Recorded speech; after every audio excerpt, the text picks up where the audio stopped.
Parents भी ऐसे काफ़ी दुखी रहते थे। मेरा लोएस्ट वेट 60 था। बीच में पिक्चर शेल्व हो गई, इमरजेंसी में जाना पड़ा, 8 हफ्ते मुझे बिस्तर में रहना पड़ा। कुंडी बंद करके सोने लग गया था क्योंकि मुझे लगा कि मेरे घर में ही कोई ना मेरी दाढ़ी काट देगा आगे रात को सोते वक्त। नमस्कार, मैं हूं आशीष। आप देख रहे हैं दैनिक भास्कर। कहते हैं तूफानों में जो पलते जा रहे हैं वही दुनिया बदलते जा रहे हैं। जी हाँ, मेरे साथ इस समय जो मेहमान खास जो गेस्ट मौजूद हैं वो अपनी एक अलग लाइन खींच रहे हैं, जिन्होंने अपनी शिद्दत, अपने अथाह मेहनत के दम पर एक ऐसी जगह आप सभी के दिलों में रख दी है, घर कर ली है, जो शायद कोई और शायद ना कर पाए। मेरे साथ हैं रणदीप। रणदीप, कैसे हैं आप? बहुत बढ़िया, बहुत खुश, बहुत प्यार मिल रहा है, बहुत इज्जत मिल रही है, बहुत तालियां मिल रही हैं।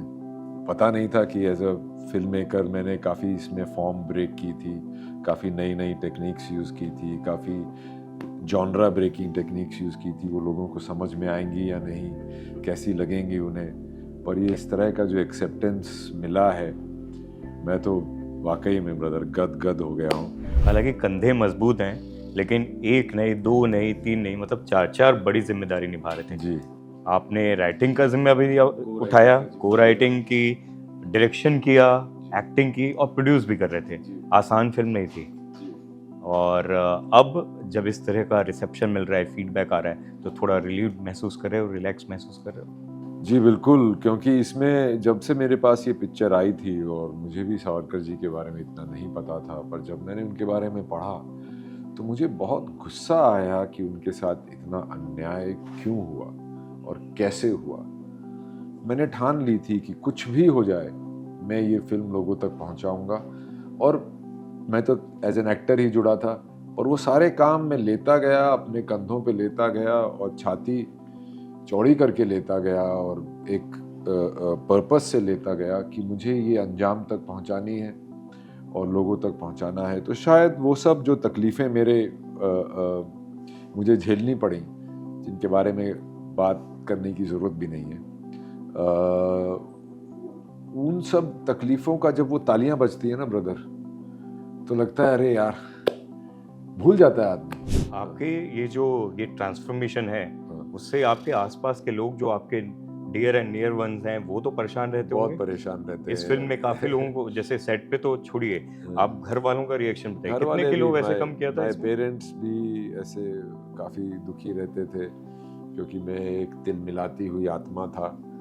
मेरी वाइफ भी बहुत इससे दुखी रहती थी, पर जब ज़्यादा हो जाता था तो मैं एक होटल में जाके कुछ दिन रह लेता था काम करते वक्त, ताकि उनको इतना इफेक्ट ना हो। मैं तो अपने काम के लिए कर रहा हूँ, पर जो आपको देख रहा होता है, जो आपके साथ रह रहा होता है, जो आपको प्रेम करता है, मेरे फ्रेंड्स हों या माय वाइफ, माय फैमिली, उन सब की जो चिंता उनके चेहरों पे दिखती है, और वो सब वो देख के थोड़ा सा आदमी खुद भी हिल जाता है। तो मैं थोड़ा सा, पर मैंने अभी फिर से, मेरे पेरेंट्स ने मुझे कसम दिलवाई है कि दोबारा ऐसा कुछ मत करना जो कि पिछली बार दिलवाई थी, पर शायद ये भी शायद टूट जाए। पर पिछली बार कब? सरबजीत के समय? सरबजीत के समय भी और बैटल ऑफ सारागढ़ी के समय भी, जब मैंने पूरी 6 स्वरूप रख लिया था। और वो तो बहुत ही, मतलब वो हर किसी के लिए, हम सब लोगों के लिए जो उसकी कहानी जानता है, बहुत ही ज़्यादा पर्सनल लगता है जी कि जी जी जी। तो इतना वक्त और इतना कोई जुनून, शिद्दत किसी एक किरदार के लिए कोई पैदा कर सकता है, तो वो अजीब ही कहानी है वो तो। जी, तो उसने भी मेरे को वायदा कराया था, पर अब फिर सावरकर की, पर मैं अब थोड़ा सा सावरकर में कितना किलो कम किया था? मैं 92 का था जब मैंने वेट लॉस शुरू किया था। अविनाश के समय पे थोड़ा पुट ऑन किया था हाँ, और फिर कम करना था। और मेरा लोएस्ट वेट 60 था। और इसमें और भी बहुत तकलीफ़ें हुई। बीच में पिक्चर शेल्व हो गई और मैं ऐसे ही मन बहलाने के लिए अपने घोड़ों में गया, घोड़े पे बैठा ही था मैं, चक्कर खा के मैं ब्लैकआउट हो गया मुझे, और मेरी टांग पूरा घुटना यहाँ से राइट एंगल पे आ गया था, इसके नीचे टांग। इमरजेंसी में जाना पड़ा, 8 हफ्ते मुझे बिस्तर में रहना पड़ा, और पूरे टाइम पिक्चर शेल्व थी।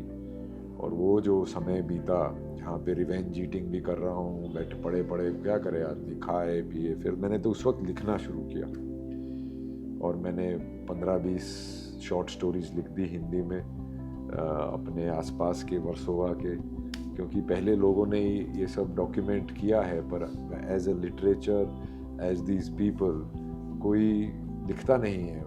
तो सावरकर जी की हैंडराइटिंग और प्रैक्टिस करने के चक्कर में मैंने लिखना शुरू किया और मैंने काफ़ी कहानियाँ लिख ली और मुझे लिखने का शौक़ भी आ गया है। मैंने 3-4 बेसिक स्क्रिप्ट आउटलाइंस भी लिख ली हैं, कभी बनाएंगे बाद में। आप इतना, आपको वो नहीं होता, आपने खुद के लिए प्यार नहीं है इतना, वो इतना रिस्क क्यों लेते हो? जब बैटल ऑफ साराग्रही बन रही थी, 3 साल खुद का हर चीज़ झोंक दिया, एक समय ऐसा भी आया कि पेरेंट्स समझा रहे हैं, एक वो डिप्रेशन वाला फेज़ भी आ गया था? जी, जी, बिल्कुल, बहुत बुरी तरह डिप्रेशन वाला फेज़ आ गया था।